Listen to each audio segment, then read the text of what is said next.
બસ અમારો ઠાકોર સમાજ એક થવો જોઈએ, ખબર પડવી જોઈએ પબ્લિક ના કે અમારો ઠાકોર સમાજ એક છે કે નહીં. બસ અમારે હવે શિક્ષણ ઊભું કરવાનું છે, છોકરાઓને ભણાવવાના છે.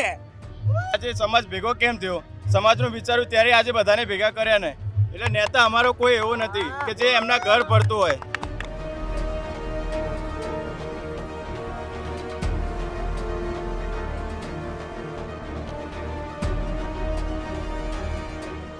અલ્પેશભાઈ તું માગે ભરો, ક્ષત્રિય ઠાકોર સેનાને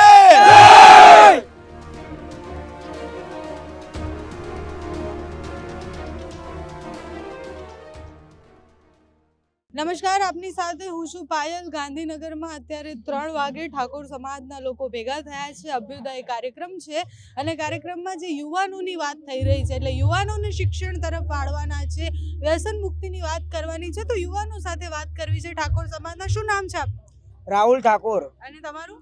અરુણ ઠાકોર. અને આટલા બધા યુવાનો ભેગા થયા છે. ઠાકોર સમાજના યુવાનો માટે આજે બધા ભેગા થયા છે. ક્યાં પાછળ છે, ક્યાંથી આગળ લાવવાના છે, શું કરવાનું છે આના? બસ અમારો ઠાકોર સમાજ આગળ આવવો જોઈએ, પબ્લિક ના ખબર પડવી જોઈએ અમારો ઠાકોર સમાજ છે. શું કેવું ભાઈ? પબ્લિક ને ખબર પડવી જોઈએ અમારો ઠાકોર સમાજ આગળ વધારો, અમારું વ્યસન મુક્ત કરાવવાનું. અમારે ઠાકોર સમાજ પાછળ છે, અમારે આગળ લાવવાનો છે.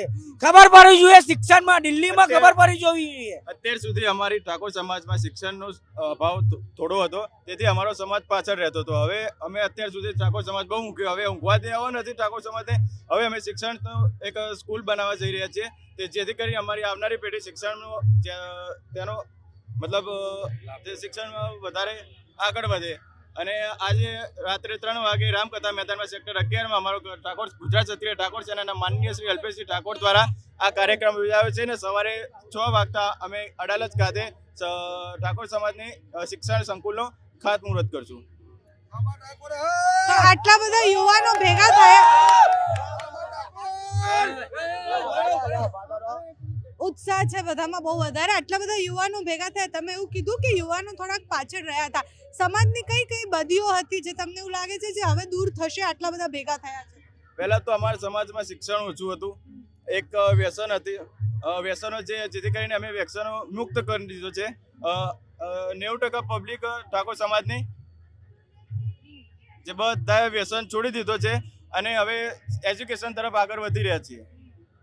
આટલું મોડું કેમ થઈ ગયું તો આ સેનાને ઊભું થતા? બસ અમારો ઠાકોર સમાજ એક થવો જોઈએ, ખબર પડવી જોઈએ પબ્લિક ના કે અમારો ઠાકોર સમાજ એક છે કે નહીં. બસ અમારે હવે શિક્ષણ ઊભું કરવાનું છે, છોકરાઓને ભણાવવાના છે. હજુ અમારે સ્ટડી કરવાની છે, વિચાર કરો તમે હવે.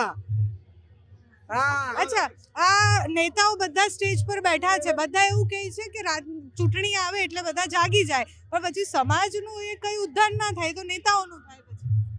ના, અમારા સમાજમાં એવા કોઈ બી નેતા નથી જે કે એમના ઘરનો જ વિચારતો હોય. આજે એક મેડમ વાત સમજો કે આજે સમાજ ભેગો કેમ થયો, સમાજનું વિચાર્યું ત્યારે આજે બધાને ભેગા કર્યા ને. એટલે નેતા અમારો કોઈ એવો નથી કે જે એમના ઘર પડતું હોય. તમારું શું નામ છે? ગૌરવ. ક્યાંથી આવ્યા છો તમે? સોલા. સોલાથી. અહીંયાના જ છો બધા? હા, બધા સોલા. કેટલા છોકરાઓ ભેગા થયા છે? સેનામાં કેટલા લોકો ઠાકોર સેનામાં? આખી ગુજરાત ઠાકોર સેનામાં લગભગ મારા અંદાજે એક જિલ્લામાં જોવા જાવ તો લગભગ 3-4 લાખ વધારે, અને આખા ગુજરાતના તો એવું કોઈ મતલબ હશે ખાસા 70% પબ્લિક હશે. આ કાર્યક્રમની મહેનત બધા છોકરાઓએ જ કરી? હા, બધા નેતાઓ, જે ઠાકોર સેનાના બધા કાર્યકર્તાઓ, પ્રમુખશ્રીઓ બધા ભેગા મળીને કરી. કેટલી પબ્લિક ભેગી થઈ લાગે? અત્યારે મેડમ હશે 1.5-2 લાખથી ઉપર. હા, 2 લાખનું સીટિંગ હતું, ભરાઈ ગયું. એનથી ઉપરથી લગન તો 5 લાખ પબ્લિક થઈ જશે. 5 લાખ પબ્લિક થશે, 5 લાખ. તમે વિચાર કરો, અમારો ઠાકોર હજુ હવે એક થઈ ગયો. હવે કોઈ ચિંતા કરવાની જરૂર નહીં, શિક્ષણમાં આગળ વધારો. અલ્પેશભાઈ તું માગે ભરો, અલ્પેશભાઈ તું માગે ભરો. ક્ષત્રિય ઠાકોર સેનાને ગુજરાત ક્ષત્રિય ઠાકોર સેનાને. હવે યુવાનો દેખાઈ રહ્યા છે, બધામાં ઉત્સાહ ખૂબ છે. અત્યારે કાર્યક્રમનો પણ માહોલ છે અને બધા જે રીતના ભેગા થયા છે, ઠાકોર સમાજ, ઠાકોર જે સેના છે, ક્ષત્રિય ઠાકોર સેના, એનો આખો કાર્યક્રમ છે. એટલે અલ્પેશ ઠાકોર પણ એનો જ એક ભાગ અને એના પ્રમુખ અને અલ્પેશ ઠાકોરની કારકિર્દી પણ ત્યાંથી શરૂ થઈ રાજનીતિની. બહુ જ બધા યુવાનો અપેક્ષા સાથે આવ્યા છે કે સમાજનું ઉત્થાન થાય અને જે અભ્યુદય નામ છે એનો મતલબ જ પ્રગતિ અને ઉન્નતિ થતી હોય છે. એટલે મંચ પરથી જે કહેવામાં આવે છે એમાંથી સમાજ કેટલું લે છે, સમાજ એમાંથી કેવી રીતના બહાર નીકળે છે, જે વિષયો ઉપર વાત કરવામાં આવે છે એમાં સમાજ શું કરે છે જોવાનું રહ્યું.